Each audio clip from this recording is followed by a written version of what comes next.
और मैं शायद आपको मालूम नहीं है कि माधुरी दीक्षित की या हेमा मालिनी या कोई भी फिल्मी हीरोइन लक्स से नहीं नहाती, साबुन से नहीं नहाती। तो आप पूछेंगे मुझको कैसे मालूम? मुझको पता चला अभी कुछ दिन पहले बंबई में मेरा एक व्याख्यान हुआ था जुहू में, और जुहू वो जगह है जहां हिंदुस्तान के ये फिल्मी हीरो हीरोइन ज्यादा रहते हैं। व्याख्यान कैसे हुआ? एक कोई फिल्मी हीरो है, उनका नाम है धर्मेंद्र। उन्होंने मेरे व्याख्यान के कैसेट सुने, मेरे व्याख्यान के कुछ 10 कैसेट निकले हैं, तो उन्होंने सुने और उन्होंने तुरंत फोन किया कि मैं राजीव दीक्षित से बात करना चाहता हूं। मैंने कहा मैं बोल रहा हूं। तो कहने लगे आपके 10 कैसेट सुनने के लिए मैंने 10 घंटे गाड़ी चलाई और घर नहीं गया जब तक कैसेट खत्म नहीं हुई। मैंने कहा बहुत अच्छी बात है, क्या लगा आपको? मैं आपका एक व्याख्यान करना चाहता हूं। मैंने कहा जरूर करिए, मैं आऊंगा।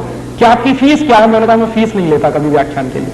कहने लगा अच्छा फिर तो मुझे खुशी है, आप आइए। मैंने कहा जरूर आऊंगा, एक ही शर्त है कि जितने फिल्मी हीरो हीरोइन है उनको सबको बुलाइए ज्यादा से ज्यादा। तो उन्होंने कहा मैं कोशिश करता हूं। तो क्या हुआ, उनका एक बंगला है लोनावाला में, पूना और बंबई के बीच में, वहां उन्होंने व्याख्यान रखा। मैं गया, ज्यादा लोग तो नहीं आए, कुछ 25-30 लोग आए थे। उनके बीच में मीटिंग हुई, बातचीत हुई, बहुत सारे सवाल पूछे। जब खत्म हो गए उनके सवाल तो मैंने उनसे कहा कि अब मैं एक सवाल पूछूंगा। तो हेमा मालिनी से मैंने पूछा कि आप मुझे बताओ कि लक्स से नहाती हो? नहीं। लाइफ बॉय से नहाती हो? नहीं। कैमे से नहाती हो? नहीं। लिरिल से नहाती हो? नहीं। मैंने कहा आप नहाती भी हो? तो कहने लगी नहाती तो रोज हूं। मैंने कहा फिर किससे? तो उन्होंने बताया चने के आटे में मलाई डाल के नहाती हूं, माने बेसन में मलाई डाल के नहाती हूं। तो मैंने कहा अगर आप बेसन में मलाई डाल के नहाती है तो ये बात पूरे देश को क्यों नहीं बताती? कहने लगी डर लगता है। मैंने कहा क्या डर लगता है? कि अगर हिंदुस्तान की सभी बहनों ने बेसन में मलाई डालकर नहाना शुरू किया तो सब हेमा मालिनी हो जाएंगे। तो मेरी तो कुर्सी खतरे में पड़ जाएगी। तो आप ये जान लीजिए कोई भी फिल्मी हीरोइन साबुन से नहीं नहाती। क्यों? उसका कारण है जितने साबुन हैं वो बनते हैं कास्टिक सोडा से, और कास्टिक सोडा शरीर की त्वचा के लिए बहुत खराब होता है। और आप ये चाहें तो प्रयोग करिए, साबुन से नहाइए, नहाने के 20 मिनट के बाद जब आपका शरीर सूख जाए तो नाखून से ऐसे लाइन खींचिए, सफेद रंग की लाइन खींचेगी। और आजकल ठंडी का दिन है, साबुन से नहाइए, 10 मिनट बाद आपका पूरा चेहरा सफेद सफेद हो जाए। क्यों?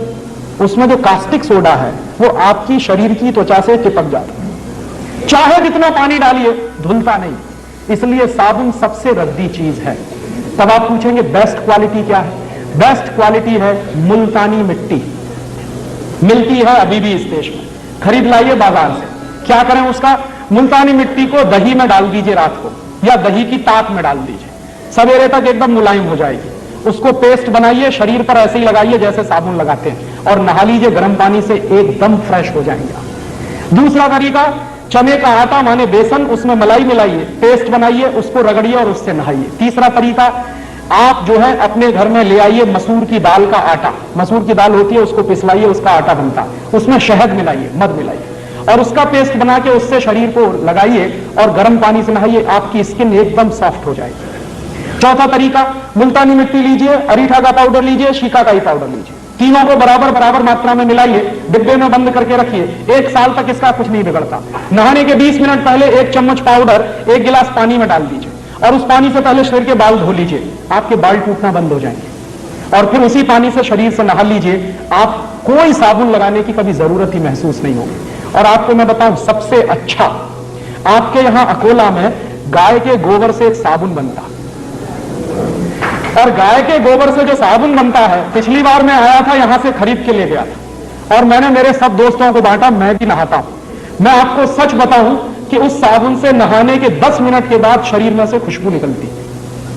फिर एक दिन मैंने पुराने कुछ ग्रंथ खोजे तो मुझे पता चला कि हिंदुस्तान में जब यज्ञ किया जाता था तो किसी भी राजा को यज्ञ करने से पहले गोबर से स्नान करना जरूरी होता था। भगवान राम ने भी यही किया था। जब भगवान राम ने यज्ञ किया तो गोबर से स्नान किया था, तब यज्ञ करने के लिए बैठ पाए थे। तो शास्त्रों में इसका वर्णन है और गोबर से स्नान करना बहुत ऊंची बात है। आपके घर में अगर देसी गाय है तो उसके गोबर से आप सीधे स्नान कर सकते हैं, नहीं है तो आपके अकोला में बनता है इतना अच्छा साबुन, और अगर आप वो खरीदेंगे तो पैसा कहां जाएगा? अकोला का पैसा यही रहने वाला। और वो साबुन यहाँ के किसी गौशाला में बनता तो आपका दिया गया पैसा जाएगा कहां? गौशाला में जाने वाला। उस गौशाला को चलाने वाले कुछ भाइयों को रोजगार मिलेगा। और मेरी तो कल्पना है कि ऐसी गौशालाएं गांव गांव गली गली घर घर में खुल जाए और उनमें से ये गोबर निकलेगा, साबुन भी बनेगा, दूध बनेगा, घी निकलेगा, क्या क्या नहीं होगा। पूरे हिंदुस्तान की अर्थव्यवस्था बदल सकती है। तो आप ये फालतू के साबुन खरीदना बंद करिए। मुल्तानी मिट्टी से नहाइए, अरीठा, शिकाकाई, मुल्तानी मिट्टी के पाउडर से नहाइए, या फिर चने के आटे से